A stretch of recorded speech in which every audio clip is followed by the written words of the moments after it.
Good morning to all. Last लेक्चरमध्ये आपण पॉलिअमाइड polymers बघितले, करेक्ट. त्यामध्ये तुम्हाला माहिती असायला हवं की पॉलिअमाइड पॉलिमर्स जे आहे they are commonly known as a nylon. आणि त्यामध्ये आपण नायलॉन 6 अँड नायलॉन 6 या दोघांविषयी बघितलं.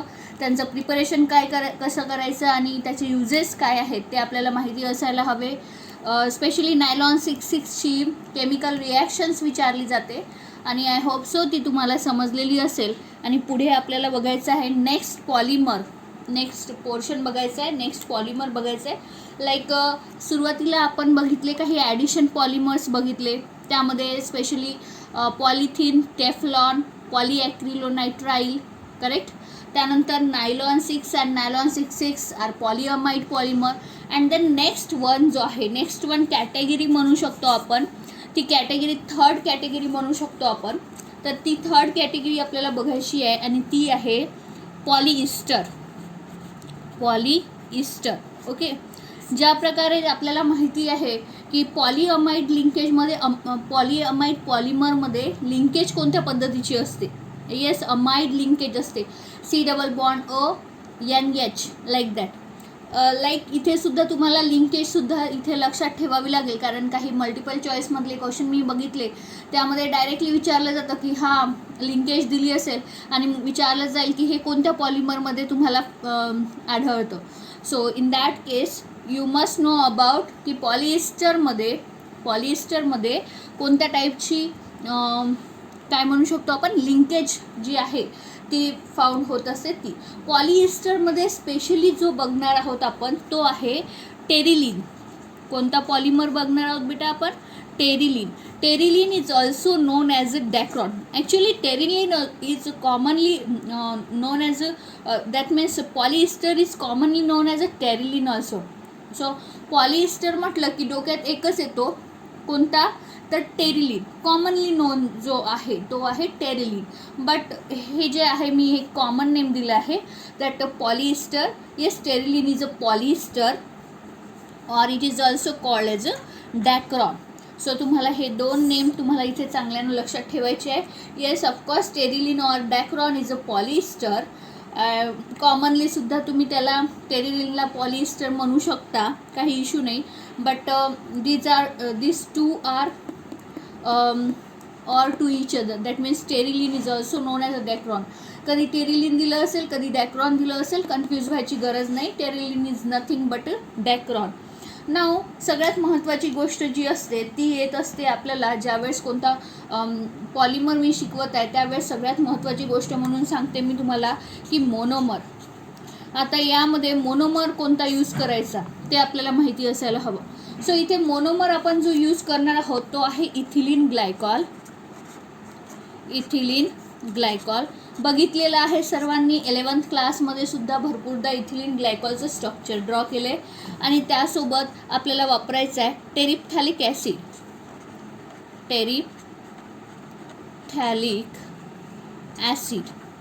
आता याला बघितलेलं नाही तर जरा स्ट्रक्चरही बघून घेऊ. इथिलीन ग्लायकॉल म्हटलं तर इथिलीन ग्लायकॉलचं स्ट्रक्चर या पद्धतीचं तुम्ही बघितलेलं आहे, CH2OH. This is called as a ethylene glycol. And what about terephthalic acid? Terephthalic ॲसिडचं स्ट्रक्चर कशा पद्धतीचं असतं? सोपं असं स्ट्रक्चर आहे. तुम्हाला एक benzene ring like aromatic ring काढायची आहे आणि या ॲरोमॅटिक रिंगमध्ये या बाजूला COOH ग्रुप आणि या बाजूला सुद्धा COOH group.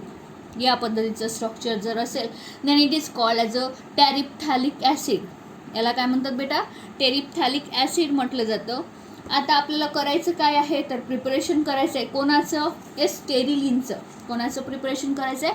Terylene or it is known as a Dacron. Preparation करायचं आहे. मोनोमर माहिती आहे. मोनोमर कोणकोणते? Yes, ethylene glycol and second one is a terephthalic acid. मग आता प्रिपरेशन करायची म्हटलं तर तुम्हाला करावं काय लागतं?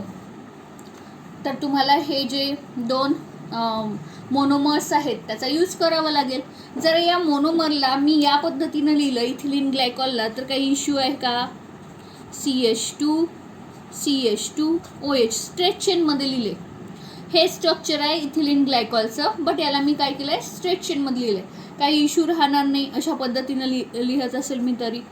आणि त्यानंतर या स्ट्रक्चरला मी पूर्णपणे COOHचं स्ट्रक्चर ड्रॉ करून लिहिते. So like that, C double bond O, OH, here C double bond O, OH, like. Okay. So मी काय केलं आहे, इथे मी स्ट्रक्चर लिहिले आहे सिम्पली. हा आहे माझा ethylene glycol, ethylene glycol, and this one is a terephthalic acid, terephthalic acid. Okay. मला करायचं काय आहे, तर मला या हे जे दोन मोनोमर्स आहेत हे अशाच पद्धतीने जॉईन करत न्यायचे आहेत. ॲक्च्युली मी इथे n टाइम्स लिहून घेते, मी इथे n टाइम्स लिहून घेते. ही गोष्टसुद्धा काय n टाइम्स लिहिणं विसरायचं नाही आपण. ही गोष्ट n टाइम्स आहे, ही गोष्ट n टाइम्स आहे. या पद्धतीचं स्ट्रक्चर मला जर पॉलिमर फॉर्म करायचं असेल तर मी ethylene glycol, terephthalic acid, again ethylene glycol, terephthalic acid असं स्ट्रेट चेनमध्ये काय करणार, त्याला लावत जाणार. आणि मला काय करायचं आहे, मग आता याला जॉईन करायचं आहे. जॉईन कशा पद्धतीनं करतात तर तुम्हाला माहिती आहे COOH ग्रुप जो असतो नेहमी काय देत असतो आपला OH, काय देत असतो OH. आणि हा इथिलीन ग्लायकॉल म्हटलं तर OH ग्रुप आहे, इथे 2 OH ग्रुप आहे, but it is a alcohol. So alcohol नेहमी OH देत नाही, तो फक्त आपला Hच देतो. सो इथनं आपल्याला H काढायचं आहे आणि इथला OH, so it become H2O. आपल्याला काय करायचं आहे तर इथनं H2O रिमूव्ह करायचं आहे. H2O जर का रिमूव्ह करत असेल आपण, बरोबर, H2Oचं रिमूव्हल म्हटलं तर काय म्हणू शकतो, कोणती पॉलिमरायझेशन प्रोसेस होत आहे इथे, कंडेन्सेशन पॉलिमरायझेशन, डायरेक्टली म्हणू शकता कंडेन्सेशन. कंडेन्सेशन करण्यासाठी H2O मॉलिक्यूल रिमूव्ह करण्यासाठी हीटची गरज पडेल आणि ही गोष्ट आपल्याला हाय टेम्परेचरवर करावी लागते. आणि हाय टेम्परेचर यूज करत असतो आपण 420 to 460 केल्विन. किती, 420 to 460 केल्विन एवढं टेम्परेचर यूज करायचं आहे आपल्याला. येस, कॅटॅलिस्टसुद्धा इथे यूज करणार आहोत आपण एक. ही रिॲक्शन होण्यासाठी आपल्याला, दॅट मीन्स H2Oचं रिमूव्हल होण्यासाठी आपल्याला काय करायचं आहे तर कॅटॅलिस्टची सुद्धा, दॅट मीन्स पॉलिमरायझेशन होण्यासाठी कॅटॅलिस्टची सुद्धा गरज पडणार आहे. आणि कॅटॅलिस्ट आपण इथे यूज करणार आहोत झिंक ॲसिटेट, अँटीमनी ट्रायऑक्साइड. ओके, हा काय यूज करणार आहोत आपण इथे तर ॲज अ कॅटॅलिस्ट म्हणून यूज करणार आहोत. आणि आता आपल्याला काय करायचं आहे, सिम्पली हे स्ट्रक्चर जे आहे H2O रिमूव्ह करून जे काही स्ट्रक्चर वाचलं आहे त्याला लिहून घ्यायचं आहे. प्रत्येक वेळेस ज्या वेळेस इथे सुद्धा मी टेरिप्थॅलिक ॲसिड लिहिलं आहे बेटा, इथे सुद्धा इथिलीन ग्लायकॉल, याच्या साईडला मी काय लिहिणार टेरिप्थॅलिक ॲसिड. टेरिप्थॅलिक ॲसिड काय देईल OH, इथला काय जाईल H. जर इथला H जाईल तर इथे का बाकी काय राहील फक्त O, करेक्ट. त्यानंतर CH2 असं नव्हे की फक्त मला इथला H2O रिमूव्ह करायचं आहे. मला माहिती असायला हवं की हे स्ट्रेट चेनमध्ये असणार आहे स्ट्रक्चर. जसं इथे इथिलीन ग्लायकॉल असणार तर इथे टेरिप्थॅलिक ॲसिड, नंतर पुन्हा इथिलीन ग्लायकॉल, नंतर पुन्हा टेरिप्थॅलिक ॲसिड. इथे इथिलीन ग्लायकॉल तर इकडे आधी काय असणार टेरिप्थॅलिक ॲसिड. टेरिप्थॅलिक ॲसिड काय देऊन राहिला आपला OH, इकडचाही OH देणार. हा काय देणार इकडचाही OH, जो कोणता इथिलीन ग्लायकॉल इकडे प्रेझेंट असणार त्याच्या H सोबत काय करेल H2O रिमूव्ह करेल. सो अशा पद्धतीनं CH2 देन इथे बाकी आहे काय O, त्यानंतर काय H2O रिमूव्ह झाला आणि इथे काय आपल्याजवळ C double bond O and this structure is like that. And next one is what C double bond O. OH तर दुसऱ्या इथिलीन ग्लायकॉल सोबत जाते, म्हणून मला हे फक्त या पद्धतीने लिहावं लागेल. आणि याला करणार मी अशा पद्धतीचं ब्रॅकेट आणि याला लिहिणार n टाइम्स. सो अशा पद्धतीनं माझ्याजवळ काय भेटलं आपल्याला, हा येस पॉलिमर भेटला. कोणता, yes it is a terylene or it is known as a Dacron. It is known as a Dacron. बघा एकदम सोपं असतं स्ट्रक्चर ड्रॉ करणं. पहिली गोष्ट आणि शेवटची गोष्ट माहिती असणं आवश्यक आहे, ती म्हणजे कोणती तर मोनोमर. That's it. तुम्हाला मोनोमर माहिती असेल इथिलीन ग्लायकॉल आणि टेरिप्थॅलिक ॲसिड, मग त्याला जॉईन करण्यावाली गोष्ट कोणालाही विचारायची गरज पडत नाही आपल्याला. डायरेक्टली इथनं H2O रिमूव्ह करा, स्ट्रक्चर तुम्हाला मिळून जाईल, बरोबर की नाही. आता मल्टिपल चॉईसचा क्वेश्चन जो होता त्यामध्ये मी एक क्वेश्चन बघितला. त्यांनी काय केलं की या पद्धतीची लिंकेज दिली आणि विचारलं की ही लिंकेज कोणत्या खाली जे काही ऑप्शन दिलेले होते त्या ऑप्शनमध्ये कोणत्या यामध्ये पॉलिमरमध्ये आढळते. सी डबल बॉन्ड ओ ओ या टाईपची लिंकेज जी आहे तर हिला आपण इस्टर लिंकेज म्हणू शकतो, बरोबर की नाही. सो ही कोणत्या पॉलिमरमध्ये आढळते. So you must know about that this linkage is present in terylene or Dacron. That's it. So ही गोष्ट तुम्हाला लक्षात ठेवायची आहे. आणि आय होप सो तुम्हाला हा जो पॉलिएस्टरमधला जो टेरिलिन और डॅक्रॉन जो आहे तो समजला असेल. पुन्हा एकदा रिपीट करते. सो पॉलिएस्टर बघत आहोत आपण. पॉलिएस्टरमध्ये स्पेशली कॉमनली यूज होणारा आहे terylene. It is also known as a Dacron. Monomer कोणते यूज करायचे ही गोष्ट आपल्याला फक्त आणि फक्त एक्झामपर्यंत लक्षात ठेवायची आहे. That ethylene glycol plus terephthalic acid. आणि त्याचं स्ट्रक्चर कसं असतं, दिसायला कसं असतं आणि आपल्याला फॉर्मेशन करताना त्याला लिहायचं कसं आहे. सो इथिलीन ग्लायकॉल जो आहे स्पेशली स्ट्रक्चर अशा पद्धतीचं आपण नेहमी बघितलेलं आहे.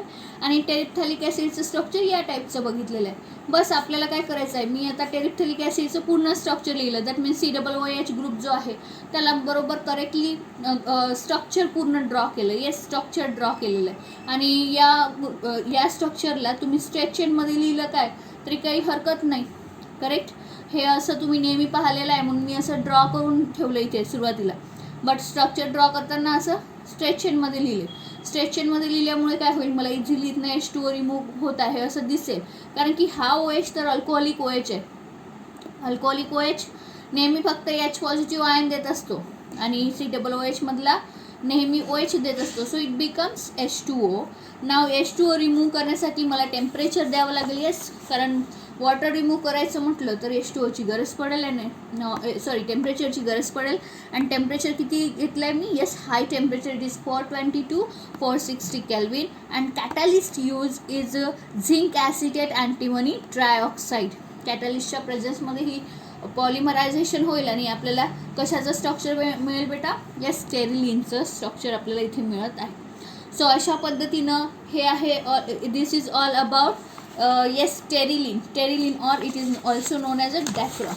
काही प्रॉपर्टीजची गोष्ट केली तर येस, दिस टेरिलिन जो आहे त्याचा मेल्टिंग पॉईंट जो आहे तो हाय मेल्टिंग पॉईंट आहे, हे लक्षात ठेवा. आणि मेल्टिंग पॉईंट आहे about 265 degree Celsius. So it is a very high melting point for Terylene. And what about now uses. कारण प्रत्येक वेळेस आपल्याला युजेससुद्धा विचारले जातील प्रिपरेशनच्या सोबत. सो लक्षात ठेवायचं आहे की यूज कोणता होत असतो. तर सपोज करा की मी जर हा टेरिलिन जो आहे आपण नाव ऐकलेलं आहे, हा जो टेरिलिन आहे टेरिलिनला जर ब्लेंड करत असेल with cotton then it form terricot.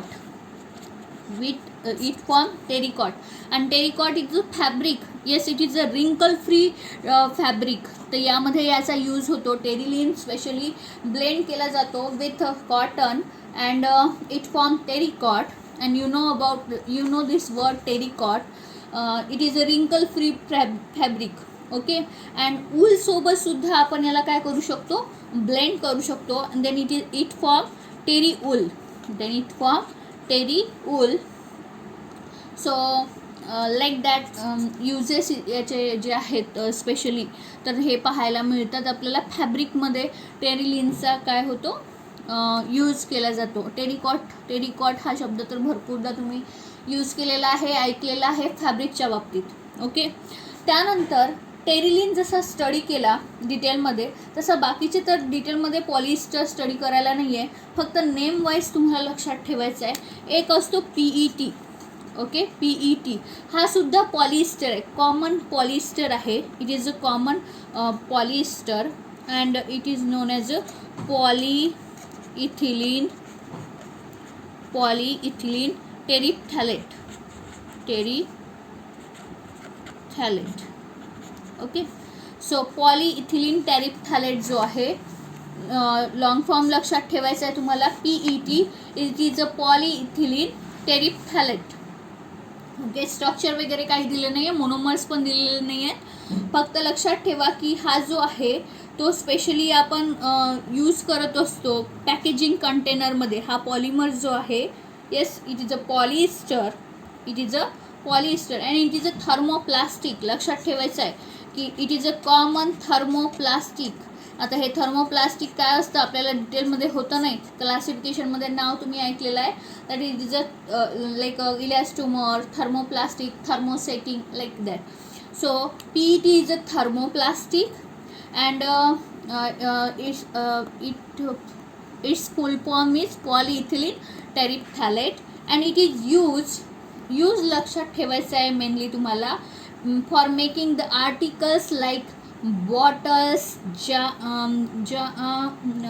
Packaging containers etcetera.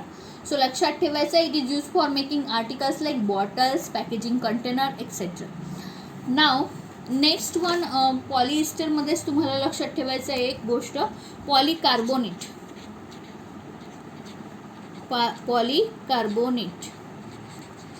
Polycarbonate is a kind of polyester polymer. हे दोन्ही पण PET आणि polycarbonate these are the type of polyester polymer. And हा काय आहे तर this is a thermosetting resins. It is a high melting thermosetting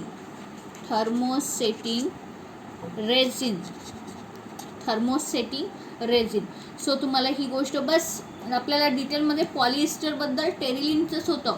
हे दोन फक्त तुम्हाला ॲज अ इन्फॉर्मेशनसाठी म्हणून लक्षात ठेवायचे आहेत की याचा यूज काय होतो, याचा फुल फॉर्म काय आहे, पुन्हा हा आहे काय. यामध्ये जर बघितलं हा पॉलिएस्टर आहे तर पॉलिएस्टरमध्ये याच्यामध्ये लिंकेज कोणत्या पद्धतीची राहील. येस, लिंकेज इज स्टर linkage, that means OC double bond O like that. त्या पद्धतीची लिंकेज या दोघांमध्ये पाहायला मिळेल तुम्हाला. सो लक्षात ठेवा about polyethylene terephthalate and polycarbonate. These are also a polyester and main common polyester जो काही स्टडी केलेला आहे आपण तो कोणता आहे बेटा आपला. Yes, it is a terylene or it is also known as a Dacron. नेममध्ये काय व्हायचं नाही, कन्फ्यूज व्हायचं नाही, कारण भरपूर सारे नेम्स ऑरमध्ये आहेत आणि त्यामुळे पॉलिथिनचा काही इश्यू नव्हता. त्यानंतर होता Teflon. Yes, Teflon it is also known as what. त्यामध्ये तुम्हाला माहिती आहे आपण टेफ्लॉनला काय म्हटलेलं होतं आठवत असेल तर. टेफ्लॉन त्यामध्ये मोनोमेरिक युनिट कोणतं होतं आणि सोबत त्याला ऑरमध्ये नाव कोणतं होतं ही गोष्ट आपल्याला माहिती असायला हवी. त्यानंतर टेफ्लॉन नंतर आपल्याजवळ एक कोण होता तर टेफ्लॉन नंतर तुम्हाला ऑर्लॉन पाहायला मिळाला. Orlon is also known as a polyacrylonitrile, that means PAN. ही गोष्टसुद्धा तुम्हाला लक्षात असायला हवी. सो आय होप सो तुम्हाला हे समजलेलं असेल. नेक्स्ट पोर्शन बघायचं आहे आपल्याला. येस, रबरविषयी बघणार आहोत. आपल्या बुकमध्ये सुरुवातीला दिला आहे बट मी सुरुवातीला तो घेतला नाही कारण मला बाकी रबरसोबत रबरला घ्यायचं होतं, नॅचरल रबरलासुद्धा आणि नंतर सिंथेटिक रबर जो यूज करतो आपण तो सुद्धा मला एक साथ घ्यायचे होते. सो मी तो पोर्शन तिथे स्किप केलेला होता बट इथे आपण तो पोर्शन बघणार आहोत. स्पेशली बघायचं आहे आता आपल्याला रबर. ओके, रबरविषयी तुम्हाला येस रबर म्हणत आहे. रबरसुद्धा काय आहे, yes it is a polymer. लक्षात ठेवायचं आहे की बघा पॉलिमर्सचा यूज आपण डे टू डे लाईफमध्ये किती गोष्टींमध्ये आपण करत असतो. म्हणजे आपल्याला माहिती नाही की हा पॉलिमर आहे एक्झॅक्टली, बरोबर की नाही. आपण घालत असलेले कपड्यापासनं तर या ज्या काही वस्तू आपण घरी किचनमध्ये किंवा आपल्या लाईफमध्ये यूज केल्या जातात त्या सगळ्या कशापासून बनलेल्या आहेत तर त्या बनलेल्या आहेत पॉलिमरपासनं. म्हणून आपल्याला पॉलिमरची स्टडी करणं खूप इसेन्शियल आहे, गरजेची आहे. सो सगळ्यात महत्त्वाची गोष्ट बघायची आहे आपल्याला आता. Next one is a rubber. Okay, so rubber is elastomer. Elasticity असते है ना, प्रॉपर्टी. इलॅस्टोमर कोणाला म्हटलं जातं, ज्यामध्ये इलॅस्टिक प्रॉपर्टी आढळते आपल्याला. Okay, so rubber is commonly तुम्ही म्हणू शकता it is a elastomer. For example तुम्हाला माहिती आहे रबर मटेरियल जे आहे ते कुठे कुठे यूज केलं जातं. It is use in a balloon, okay, tyres, surgeons, gloves, okay, सोबत सोबत शू सोल जो असतो या सगळ्यांमध्ये आपण रबरचा काय करत असतो बेटा, यूज करत असतो. नाव आपल्याला इथे स्टडी करायला पहिला रबर जो आहे तो आहे natural rubber. Natural rubber. Okay, natural rubber. सगळ्यात महत्त्वाची गोष्ट, प्रत्येक पॉलिमर ज्या वेळेस आपण स्टडी करत असतो त्यावेळेस आपल्याला कशाची गरज पडते बेटा, मोनोमर. कशाची गरज पडते, मोनोमर. सो नॅचरल रबर जो आहे, ओके, नॅचरल रबरसाठी मोनोमर कोणता यूज करतात, तर आपण इथं मोनोमर यूज करणार आहोत आयसोप्रीन. कोणता यूज करणार आहोत बेटा आपण, monomer isoprene. Isoprene is nothing but 2-methyl 1,3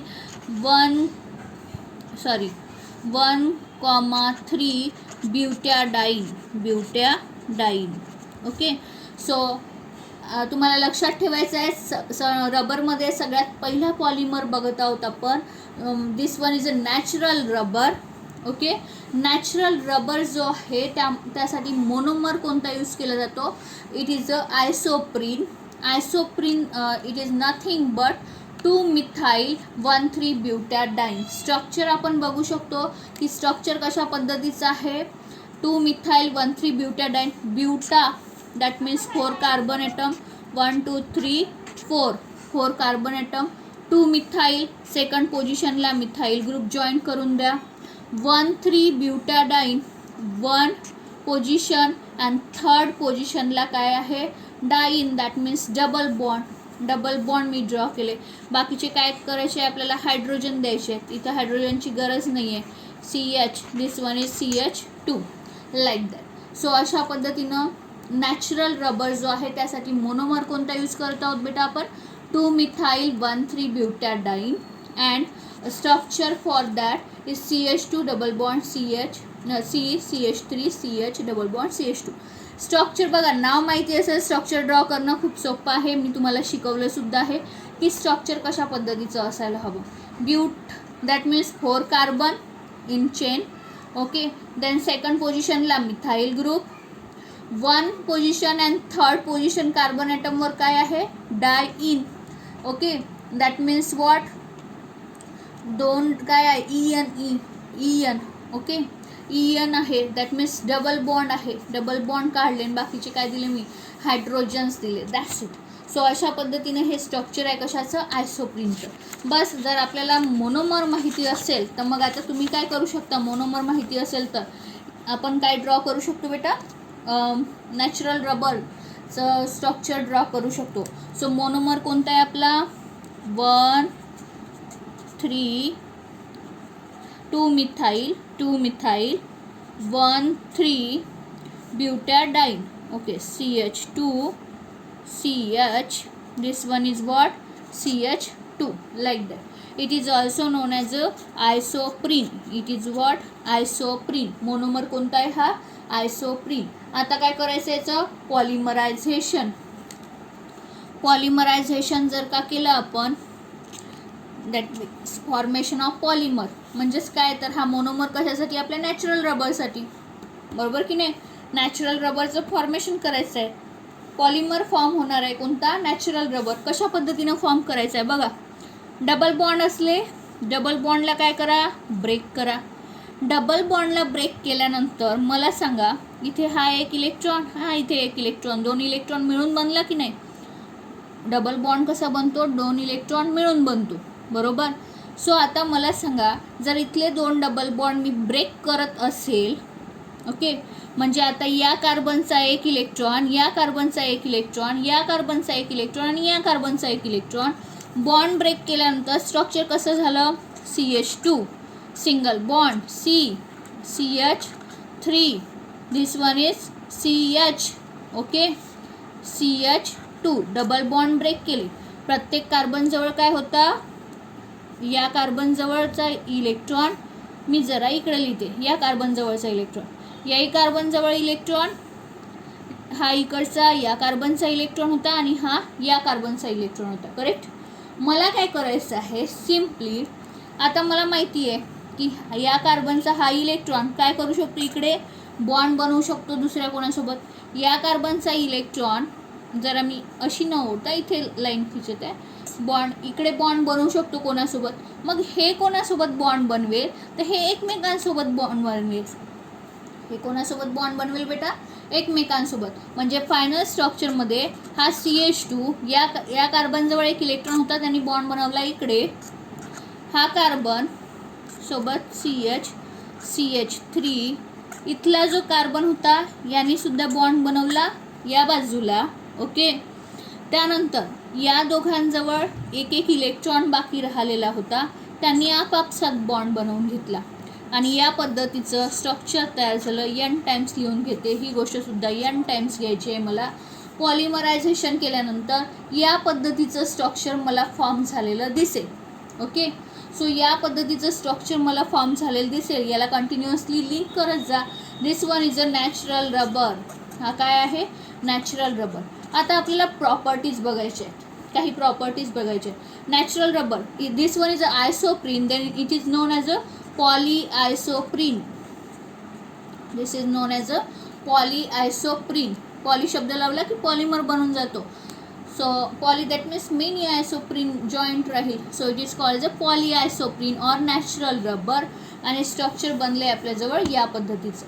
आता हे स्ट्रक्चर कसं, या स्ट्रक्चरच्या काही प्रॉपर्टीज आपल्याला दिलेल्या आहेत, त्या स्ट्रक्चरमध्येच आपण समजून घेऊया. हे जे पॉलीआयसोप्रीन जो आहे याचं कॉन्फिगरेशन जे आहे म्हणतं, प्रॉपर्टीजमध्ये दिलेली गोष्ट आहे की हे स्ट्रक्चर कार्बन कार्बन जो डबल बॉन्ड आहे यामध्ये सिस स्ट्रक्चर पाहायला मिळतं. सिस स्ट्रक्चर म्हणजे काय होतं, असं स्ट्रक्चर की ज्यामध्ये कार्बन कार्बन डबल बॉन्ड जो असतो त्याच्या अक्रॉसमध्ये दोन आयडेंटिकल जर ग्रुप प्रेझेंट असेल तर ते कोणत्या पोझिशनला, सिस म्हटलं तर एका पोझिशनला, एका साईडला असेल. अपोजिट साईडला प्रेझेंट असेल का, नाही. आता चेक करा, हा जो कार्बन आहे, हा कार्बन मी इथे ड्रॉ करते. हा कार्बन, हा दुसरा कार्बन, हा ग्रीन केलेला, यांच्या दोघांमध्ये कोणता बॉन्ड आहे, डबल बॉन्ड आहे. या कार्बनला कोण अटॅच आहे बेटा, CH3 अटॅच आहे. या कार्बनला कोण अटॅच आहे, H अटॅच आहे. आणखी कोण अटॅच आहे, आणखी इथे अटॅच आहे CH2. आणखी इकडच्या कार्बनला सुद्धा कोण अटॅच आहे, CH2. बघा डायरेक्टली तर हा आणि हा दोघंजण अटॅच आहे. इथे हायड्रोजन आणि हा CH2 या कार्बनला अटॅच आहे. मग मला सिस स्ट्रक्चर असं म्हणत आहे. तर आयडेंटिकल ग्रुप कोणते आहे दोन्ही कार्बनवर, CH2. ते कोणत्या बाजूला पाहिजे मला, एक सेम साईडला पाहिजे. हे जर अपोजिट साईडला इथं CH2 मी लिहिला असता then it is a trans structure.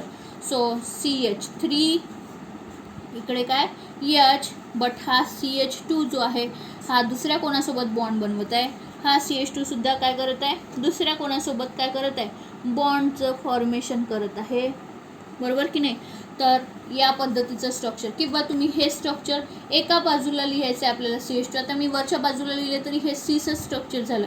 किंवा हे स्ट्रक्चर तुम्ही या पद्धतीने लिहू शकता, व्यवस्थित असं स्ट्रक्चर ड्रॉ करू शकतो आपण. C double bond O. Okay. This one is आपल्याला काय करायचं आहे, तर CH3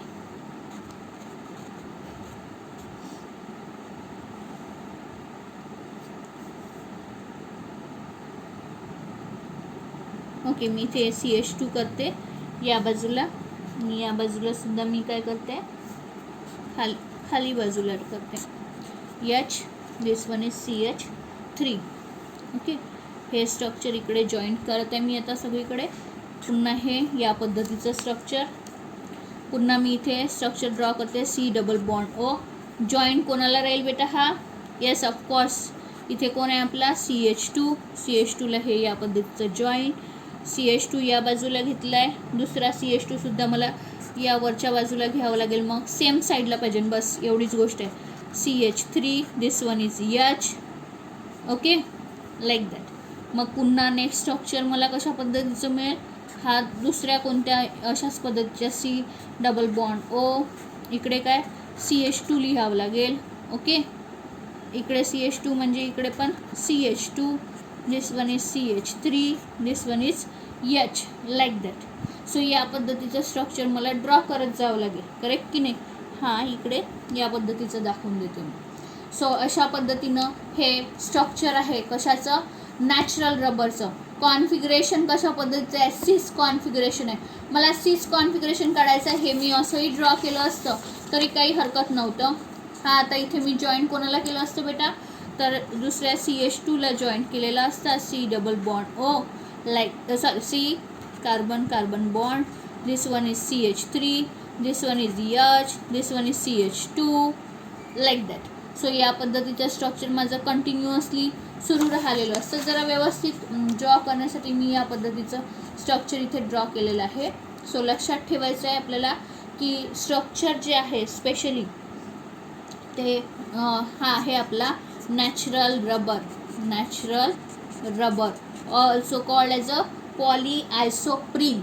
it is also called as a polyisoprene. So I hope so तुम्हाला समजलेलं असेल. तुम्हाला फॉर्मेशन करा म्हटलं तर फॉर्मेशन एवढंच करायचं आहे, कॉन्फिगरेशन द्यायची गरज नाही आहे. बट पूर्ण नॅचरल रबरचं स्ट्रक्चर ड्रॉ करा असं काही आलं तर या पद्धतीचं स्ट्रक्चर तुम्ही ड्रॉ करू शकता. CH2 सेम साईडला असणं आवश्यक आहे. सेम साईड ही अशी पण असू शकते किंवा या पद्धतीची सेम साईड घेऊ शकता तुम्ही. फक्त ते आयडेंटिकल ग्रुप जे प्रेझेंट असतात कार्बन कार्बन डबल बॉन्डच्या अक्रॉसला ते अपोजिट साईडला असले तर ट्रान्स स्ट्रक्चर होऊन जाते. आणि सेम साईडला प्रेझेंट असेल then it is called as a what, then it is called as a cis configuration. So ही गोष्ट तुम्हाला लक्षात ठेवायचं आहे. कॉइल्ड स्ट्रक्चर आहे म्हणून या पद्धतीचं असं स्ट्रक्चर काढलं नाही तर असं स्ट्रक्चरही ड्रॉ केलं असतं आपण. So it is a coiled structure. Then हे ज्या चेन्स एकमेकांना यामध्ये फोर्स ऑफ अट्रॅक्शन जो आहे तो स्पेशली आहे. वंडरवॉल फोर्सेस ऑफ अट्रॅक्शन इथे फाउंड होत असतात. आणि it is a stretch like a स्प्रिंगसारखं तुम्ही याला स्ट्रेच करू शकता. Because it exhibit what elastic property ह्या एक्सहॅबिट करत असल्यामुळे. आय होप सो तुम्हाला समजलं असेल की नॅचरल रबर कशा पद्धतीचं आहे. आता नेक्स्ट कॉन्सेप्ट जी विचारली जाते बेटा ती आहे specially vulcanization of rubber. Vulcanization of rubber. आता सिंपल भाषेत सांगायचं झालं की ही व्हल्कनायझेशनची प्रोसेस काय असते तर तुम्हाला माहिती आहे माझं कोणता रबर आहे बेटा, नॅचरल रबर. ओके, नॅचरल रबरला जर का मी लॅबॉरेटरीमध्ये बघा मी काय म्हणत आहे, वल्कनायझेशन ऑफ रबर मीन्स व्हॉट, माझ्याजवळ कोणता रबर आहे, नॅचरल रबर. नॅचरल रबरला मी लॅबॉरेटरीमध्ये काय करत असेल, इम्प्रूव्ह करत असेल, काही क्वालिटी इम्प्रूव्ह. तुम्हाला माहिती आहे भरपूर साऱ्या गोष्टी ज्या असतात लाईक तुम्ही साधं aloe vera gel, correct, aloe vera gel जो यूज करता, तुम्हाला काय माहिती आहे की इवन तुम्ही कोणतेही ब्युटी प्रॉडक्ट चेक करा त्यामध्ये सगळे कंटेंट असतात, नॅचरल कंटेंट असतात. पण मग आपल्याला तीच गोष्ट क्रीमच्या रूपात मिळते तेव्हा ती महागडी का होऊन जाते, त्याचं रिझन काय आहे तर लॅबॉरेटरीमध्ये त्यावर ते कंटेंट घेऊन त्याच्यावर इम्प्रूव्हमेंट केली जाते. सेम थिंग लक्षात ठेवायचं आपल्याला. नॅचरल रबर जो आहे, नॅचरल रबर तो होताच आपल्याजवळ, आपल्याला करायचं काय आहे तर आपल्याला करायचं आहे व्हल्कनायझेशन. व्हल्कनायझेशन मीन्स व्हॉट, आपण काय करणार आहोत, हा जो नॅचरल रबर आहे त्याची क्वालिटी इम्प्रूव्ह करणार आहोत. नॅचरल रबरला इम्प्रूव्ह जर करत असेल आपण, ओके, नॅचरल रबरच्या प्रॉपर्टीज, फिजिकल प्रॉपर्टीज आपण लॅबॉरेटरीमध्ये इम्प्रूव्ह करत असेल then this property is called as a, किंवा ती प्रोसेस जी आहे, ज्या प्रोसेसनी आपण नॅचरल रबरला इम्प्रूव्ह करत आहोत त्याला म्हणतात वल्कनायझेशन. काय म्हणतात बेटा, वल्कनायझेशन. वल्कनायझेशनची प्रोसेस जी आहे स्पेशली ती 1839मध्ये चार्ल्स गुडईयर या अमेरिकन सायंटिस्टनी काय केली तर इन्व्हेंट केलेली होती. यामध्ये काय केलं जातं तर यामध्ये स्पेशली जो नॅचरल रबर असतो, आत्ताच बघितलं नॅचरल रबरचं स्ट्रक्चर कशा टाईपचं असतं, त्या नॅचरल रबरचं जे स्ट्रक्चर आहे त्या नॅचरल रबरच्या स्ट्रक्चरमध्ये सल्फरची क्रॉसलिंकवालं स्ट्रक्चर तयार केलं जातं. कशा पद्धतीचं स्ट्रक्चर असतं मी सांगू शकते, इथे तुम्हाला दाखवू शकते. आपल्या बुकमध्ये ते स्ट्रक्चर इथे दिलेलं नाही आहे, फक्त डू यू नो असं म्हणून थोड्या जास्तीच्या इन्फॉर्मेशनवाल्या पार्टमध्ये ही प्रोसेस एक्झॅक्टली काय असते ते मी तुम्हाला सांगते. काय केलं जातं, आपल्याला काय घ्यायचं आहे बेटा, नॅचरल रबर. आत्ताच काढला आपण नॅचरल रबर. कशा पद्धतीचा CH3, इकडे H, इकडे काय घेते CH2, हा कोणाला तरी अटॅच आहे, CH2 हाही कोणाला तरी अटॅच आहे. Okay, and this one is N times. This one is a polyisoprene also called as a natural rubber. Natural rubber याला सल्फरसोबत, तुम्हाला माहिती आहे सल्फर जो असतो, सल्फरचा मॉलिक्यूल, सल्फरसोबत रिॲक्शन करायची आहे तर साधा सल्फर म्हणत असेल तर नुसतं यस लिहावं लागणार नाही. It is present in S8. कोणत्या मॉलिक्युलर फॉर्म्युला असतो सल्फरचा, S8. आणि स्ट्रक्चर कसं असतं तर या पद्धतीचं स्ट्रक्चर आपल्याला इथे ड्रॉ करावं लागतं जर आपल्याला सल्फर म्हटलं तर. सल्फरचा जो मॉलिक्यूल असतो नेहमी नॅचरली आपल्याला कशा पद्धतीनं भेटतो, it is in the form of S8. कोणत्या फॉर्ममध्ये असतो बेटा, S8. ओके, म्हणजे काय तर ऑक्सिजन म्हटलं तर ऑक्सिजनसोबत रिॲक्शन करायची म्हटलं तर नेहमी काय करतो आपण, नुसत्या O सोबत रिॲक्शन करतो का, नाही. आपण कशासोबत रिॲक्शन करत असतो, O2 सोबत रिॲक्शन करत असतो. हायड्रोजनसोबत रिॲक्शन करायची म्हटलं तर नेहमी H2 सोबत रिॲक्शन करत असतो, because it is diatomic. Like it is a octatomic. हा कसा असतो, ऑक्टॅॲटोमिक असतो. सो लक्षात ठेवायचं आहे की हा काय आहे बेटा, सल्फर. सल्फर जो आहे ॲसेट मॉलिक्यूल, कसा आहे, ॲसेट मॉलिक्यूलमध्ये प्रेझेंट असतो. काय करायचं आहे आपल्याला, नॅचरल रबर घेतला आहे मी. नॅचरल रबरची रिॲक्शन कोणासोबत केली, सल्फरसोबत केली. आणि त्यानंतर कशा पद्धतीने किती पर्सेंट घ्यावा लागतो, नॅचरल रबरला मला 3 to 5% सल्फरसोबत काय करायचं आहे, 3 to 5% रबरसोबत हीट करायचं आहे. टेम्परेचर किती, टेम्परेचरवर 100 to 150 डिग्री सेल्सिअस टेम्परेचरवर. आणि हे हीटिंग केल्यानंतर एक क्रॉसलिंकवालं स्ट्रक्चर मिळतं. क्रॉसलिंकवालं स्ट्रक्चर कशा पद्धतीचं, आता बघा हा माझा CH2, इकडे मी लिहिते CH3. ओके, काय केलं, हा डबल बॉन्ड जो आहे तो ब्रेक केला. डबल बॉन्ड ब्रेक केल्यामुळे एक व्हॅलेन्सी फ्री होऊन जाईल बेटा. इकडे कोण आहे, CH. ओके, या कार्बनची व्हॅलेन्सी फ्री झाली, याही कार्बनची व्हॅलेन्सी फ्री झाली. बस तिथं मला काय करायचं आहे, सल्फरला लिहायचं आहे. काय करायचं आहे, सल्फरला लिहायचं आहे. मी स्ट्रक्चर जरा इकडे ड्रॉ करते चांगल्याने, म्हणजे तुम्हाला समजेल की हा रबर, व्हल्कनाइज रबरचं स्ट्रक्चर कसं असतं. मग जो स्ट्रक्चर कसं होतं आयसोप्रीनचं, मी पहिलं सुरुवातीचं जे स्ट्रक्चर घेतलं मी ते स्ट्रक्चर घेत आहे. या पद्धतीचं स्ट्रक्चर, हे जे स्ट्रक्चर होतं कशा पद्धतीचं स्ट्रक्चर आहे बेटा, येस CH2 आहे, करेक्ट. हा कार्बन, त्याला कोण अटॅच आहे, CH3. जरा वर लिहून घेते. त्यानंतर कोण आहे, डबल बॉन्ड. डबल बॉन्डला काय करायचं आहे मला इथे, ब्रेक. डबल बॉन्डला ब्रेक केल्यानंतर या कार्बनची आणि या कार्बनची एक व्हॅलेन्सी काय होऊन जाईल, फ्री. लिहित आहे मी CH जशाच तसा लिहिते. या कार्बनची एक व्हॅलेन्सी फ्री, या कार्बनची एक व्हॅलेन्सी फ्री. इकडे कोण आहे, CH2. Okay, again same structure. त्या CH2ला काय करायचं आहे आपल्याला, कोणीतरी दुसरा CH2 अटॅच होईल इकडचा, बरोबर. अगेन ते structure C. Again this one is CH3. Okay, पुन्हा CH3, इथला डबल बॉन्ड ब्रेक. हा कार्बन, हा H. इकडे एक व्हॅलेन्सी फ्री, इकडे एक valency free. This one is CH2. Like that. या पद्धतीचं स्ट्रक्चर काढते. ही जी व्हॅलेन्सी फ्री झाली, इथं आपल्याला लिहायचं आहे सल्फर. इथं काय ॲड होत असतो, सल्फर. या पद्धतीने ॲड होतो. सेम गोष्ट काय करायची आहे मला, सेम गोष्ट इथे सुद्धा ड्रॉ करायची, खाली सुद्धा ड्रॉ करायची. बघा हा CH2, carbon, CH3. Okay, this one is sulphur, this one is CH. इथं कोण आहे, यस CH2. सेम स्ट्रक्चर मी ड्रॉ करत आहे. जे मी वर ड्रॉ केलं आहे तेच मी खाली ड्रॉ करणार आहे. बघा आणि आता काय होणार इथे, या दोन ज्या चेन फॉर्म झालेल्या आहेत त्यामध्ये क्रॉस लिंकिंग होणार. दॅट मीन्स सल्फर सल्फरमध्ये या पद्धतीचा बॉन्ड, सल्फर सल्फरमध्ये या पद्धतीचा बॉन्ड. हा जो कोणी असेल सल्फर हा खाली या पद्धतीनं इकडच्या सोबत करेल. मी आता ती थर्ड चेन काही काढलेली नाही. इथे सुद्धा काय होईल, या पद्धतीचं स्ट्रक्चर तयार होईल. So this structure is a cross link structure, याला म्हणतात. या पद्धतीचा क्रॉस लिंक स्ट्रक्चर इथे तयार झालेला आहे.